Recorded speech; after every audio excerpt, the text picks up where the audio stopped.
Capítulo 1.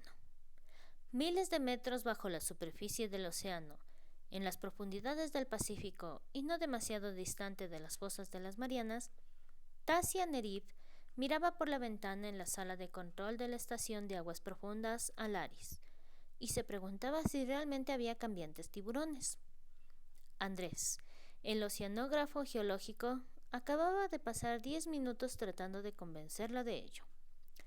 La próxima vez que estés haciendo cabriolas desnuda en tu habitación, echa un vistazo por las ventanas y mira quién está mirando. Como Tasia era una ingeniera que vivía con monos azules manchados de grasa y nunca había hecho cabriolas en su vida, no iba a ser un problema. Pero aún así, la idea de cambiantes tiburones le intrigaba. Si Andrés no estaba tratando de engañarla. Jugueteando con su llave electrónica para calibrarla para la siguiente tarea, decidió hacer una investigación sobre el tema para poder vencerla en su propio juego. Señora Nerib, ¿el sistema de soporte vital está activo a plena potencia de nuevo? El corazón le golpeó en la garganta. Como de costumbre, no había oído acercarse a Stefan. Alto, con el pelo oscuro y muy inteligente, caminaba con los pasos no de un marinero, sino de un sí. Era un TQ, un telequinético, y totalmente inmerso en la existencia sin emociones, que era la manera, sí. Por las referencias fugaces en un viejo libro polvoriento de historia que Tassi había encontrado en una tienda de antigüedades en su último viaje a la superficie, había averiguado que la raza sí una vez había sentido las mismas emociones que los seres humanos y los cambiantes. Pero algo había cambiado hacía mucho tiempo para que en el presente pareciera como si siempre hubieran estado formados de hielo. Brillante en los negocios y en la ciencia, la raza sí no sabía nada sobre el dolor o el amor, la alegría o el odio. No creaban arte, no escribían música, no sentían pasión. No es que Tasia supiera mucho sobre eso último, tampoco. Yo he terminado. Metiendo la llave en su cinturón de herramientas, recogió y cerró la cubierta del panel en el que había estado trabajando, ocultando de manera segura los sistemas complejos Computronic. Puedes arrancar y apagar el sistema de respaldo. Había sido una inspección de rutina, algo que siempre la tenía como una fanática. Su especialidad, su personalidad, de comprobar cada tuerca y cada tornillo 2 veces, era por lo que se había ganado la codiciada posición de Alaris. Tan por debajo de la superficie, nadie quería un ingeniero que no fuera obsesivamente preciso. Stefan, por supuesto, llevaba la precisión al siguiente nivel. Si Alaris hubiera estado poblada únicamente por sí, nada técnico habría ido alguna vez mal.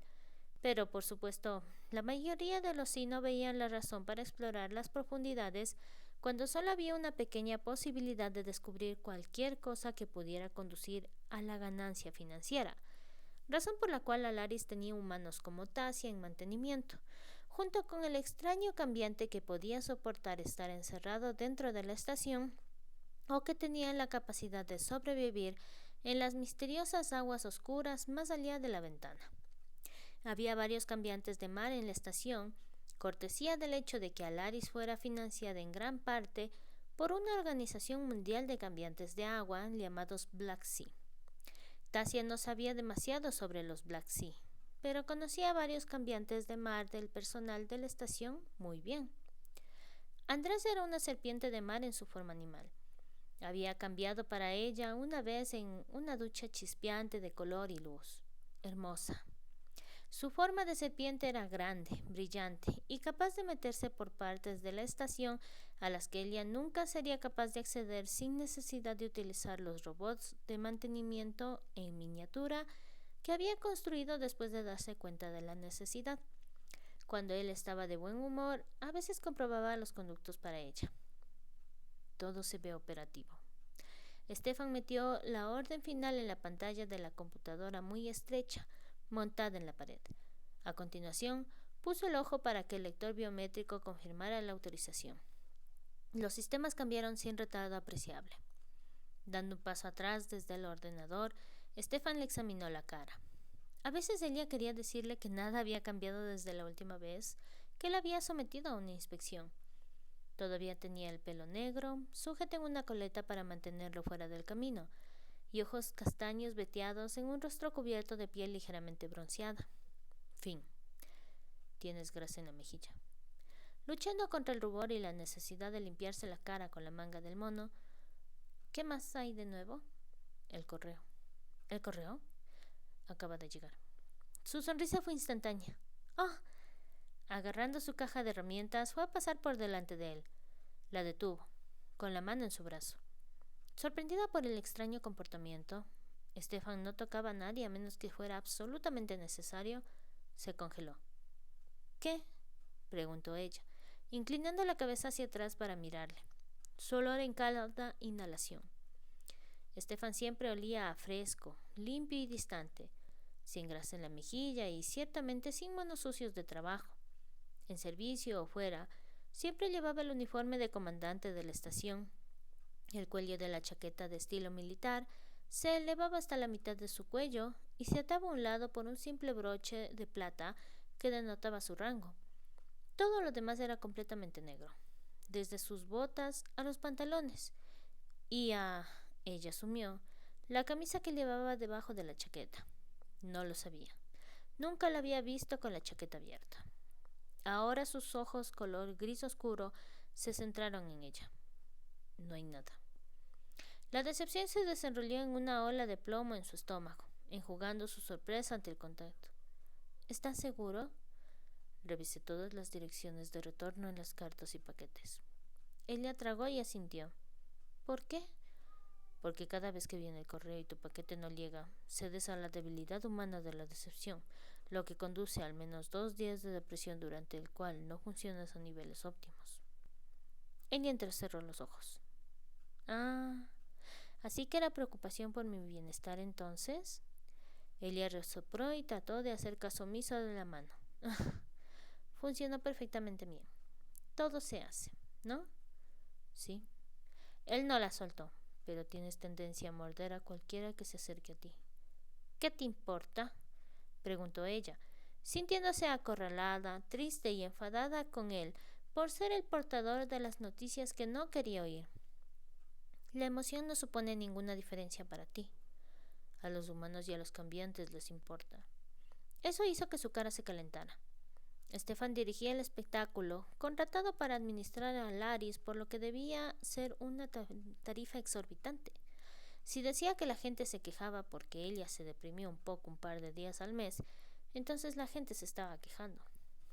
¿No va a suceder de nuevo?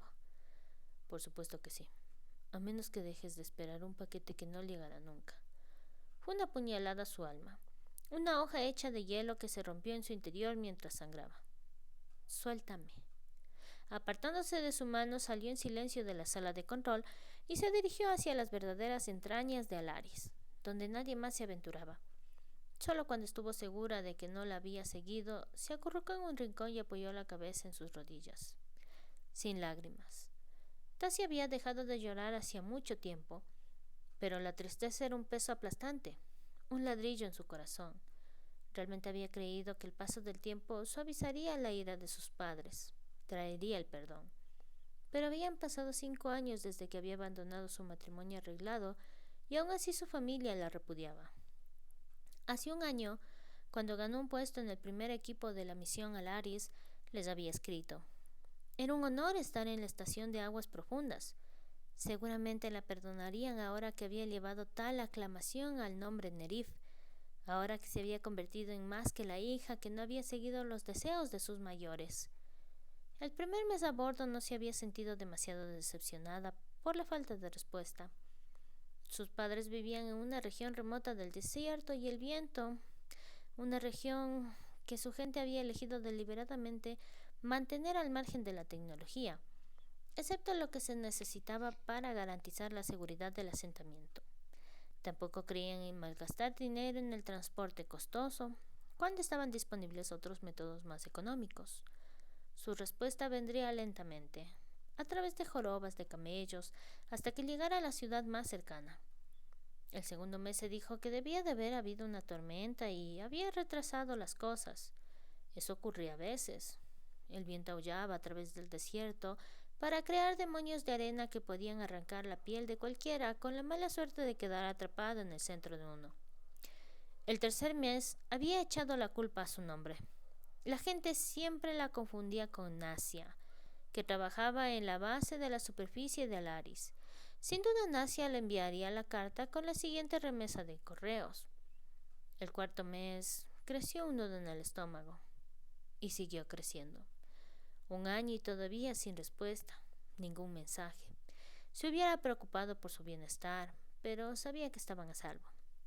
Todavía tenía una amiga en el pueblo, ocupada con 2 niños pequeños, un marido exigente y los ancianos, y absolutamente encantada de estar en el centro de ese alegre caos.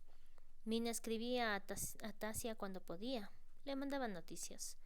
El hermano de Tasia había encontrado una novia, bonita y tímida. La celebración de su matrimonio siguió 9 meses más tarde con un hijo sano. La madre de Tasia ya no tosía. El padre de Tasia la había llevado a ver al doctor de la ciudad, que se había instalado definitivamente en el pueblo y que estaba dispuesto a intercambiar sus servicios por una buena comida casera y un poco de compañía. Su mujer había muerto.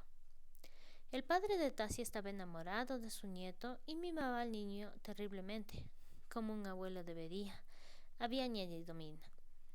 Los padres de Tasia habían dado el dinero que Tasia les había enviado al hombre santo. Lo sabía. Por supuesto que lo sabía. En el fondo sabía que no volvería a beber el dulce té con leche de su madre o de escuchar la voz ronca de su padre. Nunca volvería a reír con su hermano, nunca conocería a su novia o su sobrino, y nunca volvería a sentir los besos y abrazos de su amada teta, su abuela, que le había cepillado tan pacientemente el pelo cada vez que Tasia había regresado con el pelo enredado, después de un día trepando por los árboles y rodando por las dunas de arena. Lo sabía. Lo sabía. Durante la siguiente remesa del correo, Tasia se aseguró de estar arreglando un ascensor hidráulico en el piso más bajo de la estación, donde nadie vendría a buscarla y donde no tenía que escuchar los gritos excitados y ver las sonrisas brillantes de sus colegas cuando recibían paquetes o regalos inesperados, o cartas que les hacían derramar lágrimas de alegría. Genial, murmuró, cuando el tubo de relé resultó tener un agujero. ¿Algún problema? Tensó la espalda donde estaba agachada delante de la maquinaria interna, expuesta del ascensor, y levantó la mirada hacia Stefan. ¿No puedes usar una campana o algo? No. Por supuesto que no tenía sentido del humor. Lo sí nunca lo tenía. Seguía sin poder apartar su mente del hecho de que 2 poderosos cardinales sí, incluyendo una clarividente dotada, hubieran desertado recientemente a un clan de cambiantes. ¿Cómo podría funcionar? Los cambiantes eran tan primitivos como los sí eran cerebrales, como Stefan con su mirada remota y las palabras frías. El tubo está roto, le dijo ella. Me he perdido la última solicitud de equipos, por lo que tendremos que esperar hasta el próximo mes. ¿Es urgente? Lo consideró, consciente de que Stefan era un telequinético capaz de teletransportarse. Podría traer el equipo de emergencia en el espacio de pocos minutos, sino segundos, alcanzando con su mente a través de grandes distancias de una manera que ella apenas podía comprender. Pero la regla no escrita es que el resto del personal de la estación no le pedía nada que no fuera crítico. Todo el mundo sabía que si Alaris sufría una fuga de presión fatal, necesitarían hasta la última gota de las capacidades de Stefan para llegar a la superficie. El otro ascensor es aún funcional, dijo ella, enganchando su llave en el cinturón de herramientas y dando golpecitos en el código que significaba que el equipo inutilizaría este ascensor hasta que ella lo registrara de nuevo en línea. Podemos sobrevivir 1 mes. Él asintió. Su cabello castaño oscuro, cortado a la militar, puesto que ya no formaba parte de las fuerzas armadas de la raza Sí, ella pensó que era porque tenía rizos. Los Sí odiaban todo lo que estaba fuera de control. Cuando continuó cerniéndose sobre ella, se frotó las manos sobre los muslos y se levantó. Eso no mejoró exactamente las cosas, dado que era mucho más alto que ella, pero le hizo sentirse mejor. Él extendió la mano y agarró un mechón de pelo que se le había escapado de su coleta. Grasa. Poniendo los ojos en blanco, ella se apartó. ¿Querías algo más? Parece que cometí un error el mes pasado al decirte que no tenías ninguna carta o paquete. dolor en su corazón, su garganta. No, necesitaba escuchar eso. Sin embargo, en lugar de ladrar a todo el mundo durante 2 días al mes, estás tan callada que la gente está cada vez más preocupada. Tasia recordó cómo Andrés había estado pinchándola esta mañana, tratando de hacerla sonreír con esos chistes tontos. Pero él era su amigo. Stefan no era nada. No soy sí, ella dijo a quemarropa. No puedo ignorar el dolor o olvidar que mi familia me odia. Él no se inmutó. Eso lo sabías antes. ¿Qué cambió? Me quitaste mi esperanza. Hubo un pequeño silencio que pareció resonar con 1000 cosas no dichas. Por un instante capturado en el tiempo, a ella le pareció ver una fractura en su fría compostura, una pizca de algo inesperado en esos ojos que siempre había pensado que eran preciosos a pesar de su frialdad. A continuación, una herramienta cayó del cinturón de Tassie y se inclinó para recogerla. Cuando se levantó, Stefan se había ido. Mejor así, pensó, aunque había un extraño vacío en su estómago. Ella no era algún insecto bajo un microscopio para que la estudiara. Era un ser humano de carne y hueso, con esperanzas, sueños y emociones. Tal vez esas emociones hacían que su corazón se sintiera cargado de tristeza y le doliera el alma, pero nunca elegiría borrarlas como había hecho la gente de Stefan. ¿De qué servía tener tal poder si no veías ninguna belleza en la sonrisa de un niño o en los estados de ánimo turbulentos del mar? ¿Si no entendías la amistad o la risa? No, ella prefería sentir, incluso si dolía tanto que a veces casi no podía respirar.